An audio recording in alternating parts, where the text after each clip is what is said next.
Good morning, folks, and welcome to Truck King. So behind me, my 2024 Silverado 3500. This is the truck that I've had now for 8 months. It currently has about 8,500 miles, 14,000 kilometers on it, and I'm going to bring you up to date on the ownership experience to right now.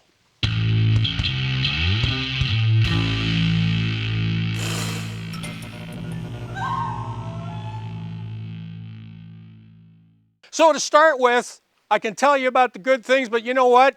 Let's focus on the bad things because those are the ones that interest everybody. So in particular, I have a service light that's coming on telling me that I've got water in my fuel. And there's a bigger story behind that one. But moving on, I also have an engine light, which has been coming on and off intermittently. It's most likely has to do with the emissions. As of yet, I've yet to take it into the dealer to have it scanned, because that too is an issue. You get a light on that's just intermittent, and then what? I should spend a whole day and go to the dealer?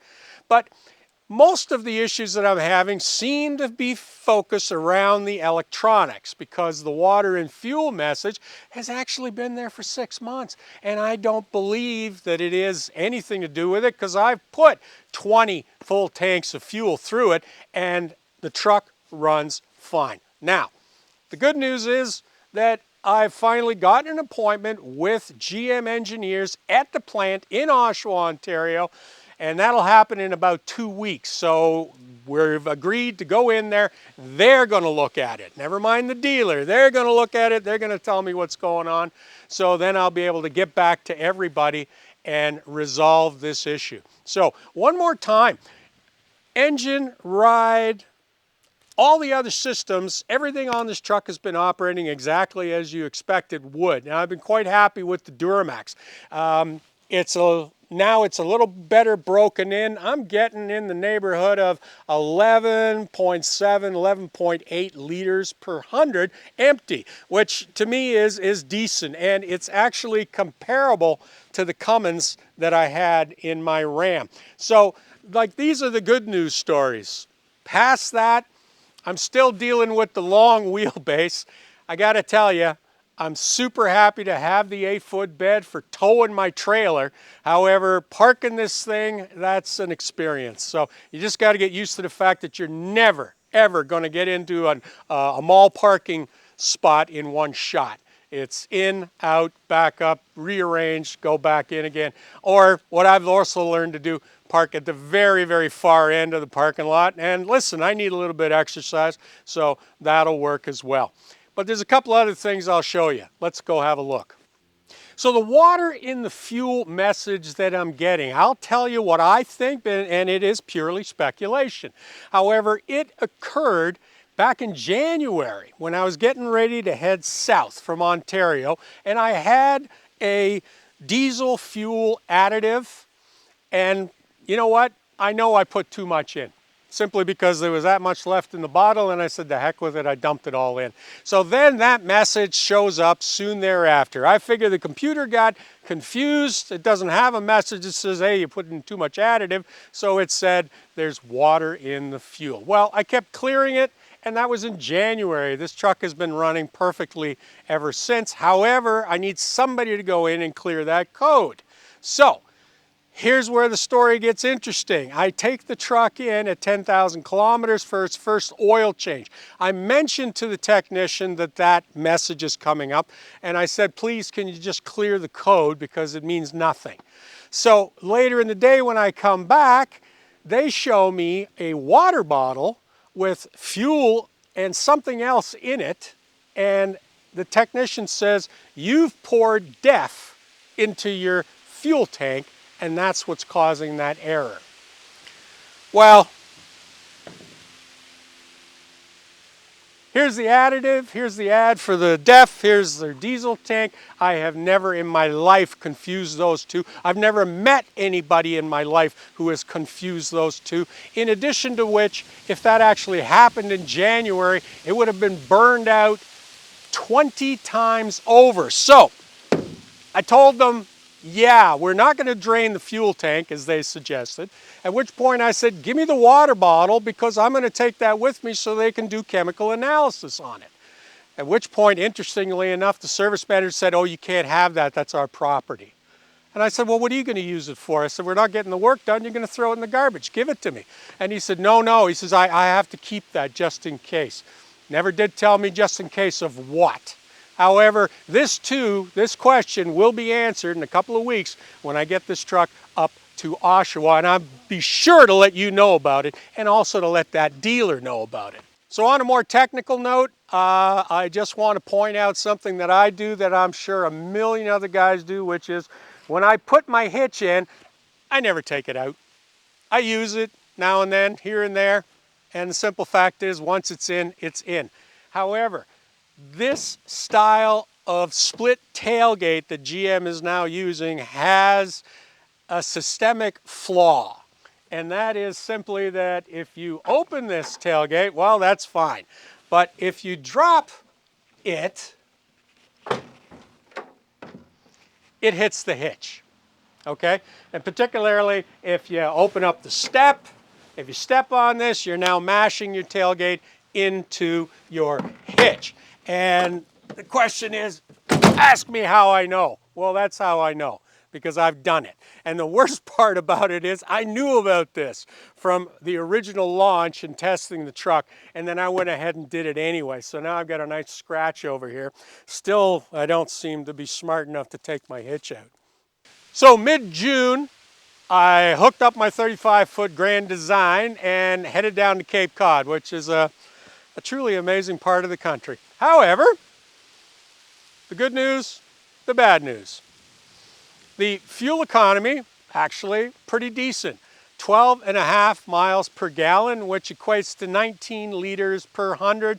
That was my average there and back, and it's about 1,000 kilometers in each direction. So my trailer weighs in, it grosses out at 15,000, but the reality is it was probably around 13.5. And as I mentioned, it's 35 feet long. With this 8-foot bed, there's never an issue of contacting the cab, no matter how hard you jackknife it. And you know what?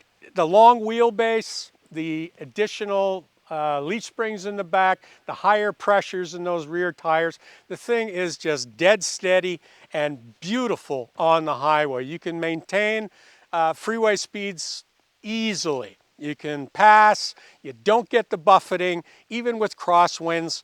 It's very, very good. So, now, the weird thing is, and again, I don't know if it's this truck in particular, but I got a feeling it's General Motors or Chevrolet, which is when the trailer is hooked up, there seems to be a low level draw of current. So, how I notice that is that when I'm pulled in to anywhere, truck is off, I walk to the back of my trailer and I can see my rear LED brake lights pulsing at a very low level. In the sunshine it's hard to see, but in the dark or morning, evening, you actually see it pulsing, right?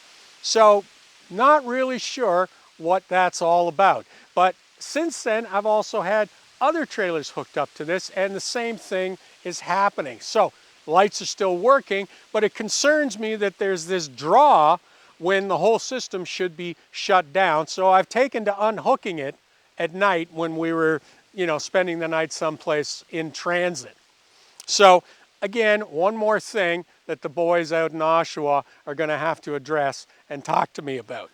The last thing is the camera system on this truck is really outstanding. In particular, I love the side view cameras that come on, and they're placed in the outboard mirrors so that you can see all the way down the side of your rig when you're changing lanes, because they're actually attached with the signal. So you flip on your left and suddenly you can see all the way down the left side. It's just one more little thing to help you not sideswipe some guy who's sitting in your blind spot. So the one element of the camera system that I don't have yet is what is called the invisible trailer camera. So in other words, a camera mounted on the rear of my Grand Design 35-footer, which then hooks to the camera system and is displayed on the interior screen, so I can actually see what's behind me. And I mean, that in itself is new and exciting.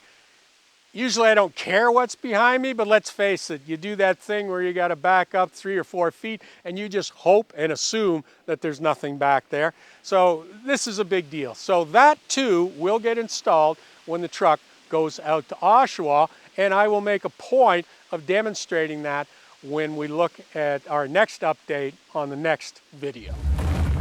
So that's just about it for the moment. As you've heard, most of my issues focus around the electronics, and quite honestly, that's not really surprising these days, because as one guy said to me, he says these trucks are nothing but laptops on wheels. I tend to agree with that. Nevertheless, it's still got to get dialed in, and right now I've got more questions than answers. Luckily for me, we have this relationship with General Motors, so I'm going to go out there and get the boys who know about this to work on it and give me the straight dope, and I'm going to get back to everybody with it. But if I had to put a number on it right now, I'm going to say I'm 90% happy with the truck, because it's doing all the jobs that I wanted it to do. And in particular, the huge one is I want it to be able to tow stress-free, because that was the problem I was having with the Ram. But with this long wheelbase, with the 3500 rather than the 2500, the better suspension, you know what? It's a dream when you're towing. And my wife and I are at the point where we're spending 2-3 months down south. Yeah, we're putting on a lot of miles and I'm towing a lot. I want to be relaxed. I want to be comfortable. I've already got enough distractions in the cab. So having said that, I'll get in trouble. Till next time, I'm going to keep watching what's going on, and then I'm going to let you know all about it. But hey, listen, before you leave, give me your comments. Tell me about your experiences. Anybody who's running this model truck, I want to hear what you got to say, particularly if anybody's got any insight into this electrical issue that I seem to be finding. So other than that, go below, hit like, hit subscribe, join, become a member of our channel, and then come back soon, because Truck King's got more things to tell you about.